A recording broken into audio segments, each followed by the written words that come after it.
Ay, welcome po mga kuya ko lingkod, Jonathan TV Vlogs na babalik at happy Mother's Day po sa ating lahat po mga kuya. Sa lahat ng mga nanay, binabati po kayo mga kakuya. Happy Mother's Day po sa inyong lahat po mga kuya.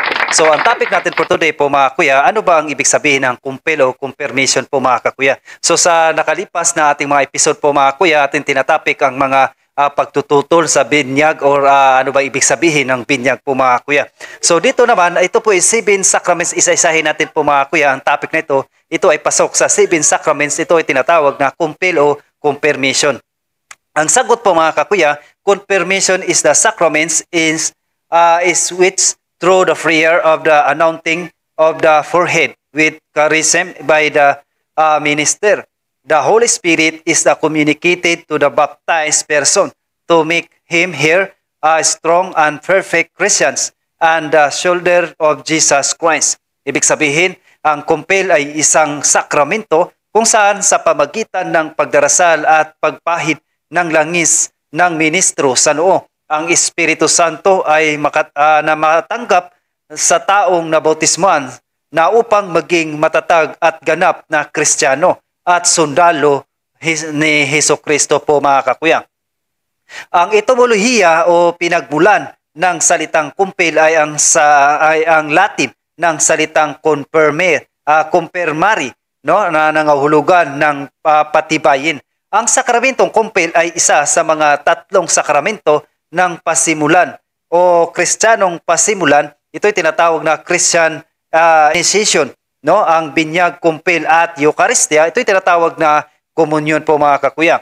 Ang ministro ng kumpel, ang ministro ng pagsimula, ito'y tinatawag na initiate ng kumpel ay ang mga pinuno o tinatawag na obispo ng iglesia. Ito'y mababasa natin sa 1 Timothy 4 verse 14. Huwag mong pabayaan ang kaloob ng Espiritu Santo na ibinigay sa iyo ng magsalita ang mga propita at ipatong sa iyo ang mga pinuno ng iglesia ang kanilang kamay.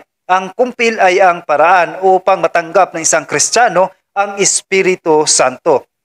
Sa sinulat ni San Juan Evangelista, ating mababasa sa pagkatapos sila'y hiningahan niya at sinabi, tanggapin ninyo ang Espiritu Santo. Mababasa natin mga kuya sa Juan 20 verse 22. Sa aklat ng gawa ng mga apostol ay ating mababasa may nakita silang parang mga dilang apoy na dumapo sa bawat isa sa kanila at sila'y lahat ay napuspos ng Espiritu Santo at nagsimulang magsalita ng iba't ibang wika ayon sa pinagkaloob sa kanila ng Espiritu. Bababasa natin sa Gawa 2 verse 3 hanggang 4, nang matapos aakyat ng langit ang Panginoong Hesus, ang mga apostol ay nagsimula na magpatong sa kanilang mga kamay sa mga nabautismuhan. Mababasa natin mga kuya sa Gawa 8 verse 16 hanggang 17.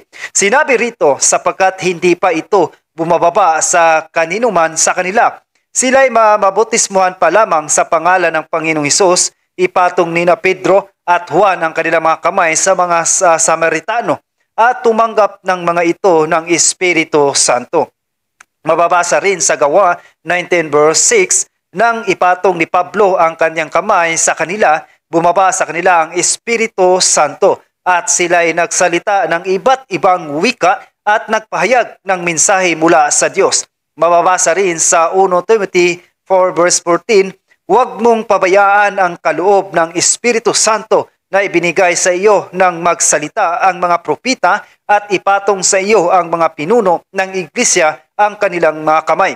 Ang ginawa ng mga apostol ay malinaw na ang nagkumpil sila ng mga Kristiyano na nabautismuhan na upang bumaba sa kanila ang Espiritu Santo na magpatibay at gumawa sa kanila ng mga kawal ng Panginoong Hesus. Sinabi ng mga kawal ng Panginoong Hesus, dahil tayong mga Kristiyano ay kailangan ipagtanggol natin ang magandang balita.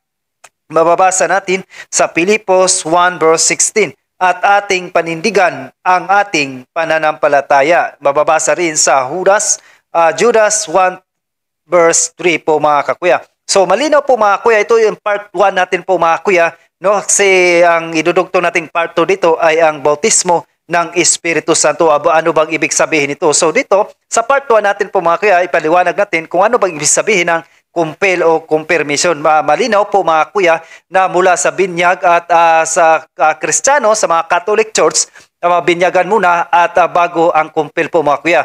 Ang pangatlo niyan mga kuya, ito ay tinatawag na komunyon, no? Bago ka makumpilan at makareceive ka na ng Holy Eucharist. Ito po ay komunyon po mga kuya. So ito yung mga sakramento ng pasimula po mga kuya para maging kaanib ka sa tunay na iglesia na tatag ng Panginoong Hesus 33 AD founded by Jesus Christ po mga kakuya. So malinaw ang confirmation at kumpil na kailangan talaga matanggap ng isang tao, lalo na po sa mga binyagang Kristiyano po mga kakuya. So sa mga taong hindi pa nakakumpilan, lalong-lalo na po sa mga anti-Catholics, ipag-pray po natin sila po mga kuya sapagkat hindi sila nakatanggap ng mga sakramentong ito na dapat natin matanggap para po sa ating mga spiritual life po mga kuya, sapagkat ito ay nagbibigay talaga si Kristo bago siya umakyat sa langit ng talagang mga sakramento para magamit po natin mo po mga kuya, sapagkat tayo ay mga tao lamang na nagkakasala at kailangan talaga natin ng kapangyarihan ng Diyos. Sa pamagitan nga itong kumpil nito, bababa sa atin ang Holy Spirit po mga kuya. So malinaw muli at mag-aral at magsaliksik sa tunay na aral na tatag ng ating Panginoon nawa para hindi po tayo madinggoy sa ibang pananampalataya na tatag lamang ng isang tao. At God bless at maraming salamat po sa inyong lahat at Happy Mother's Day po sa ating lahat po mga kakuya. Jesus Christ, the Son of God, was born for you and me. He came to bring the good news, from sin to set us free. The blind, the deaf, the lame, the poor, His power meant to see. He gave His life upon the cross, eternal life the key.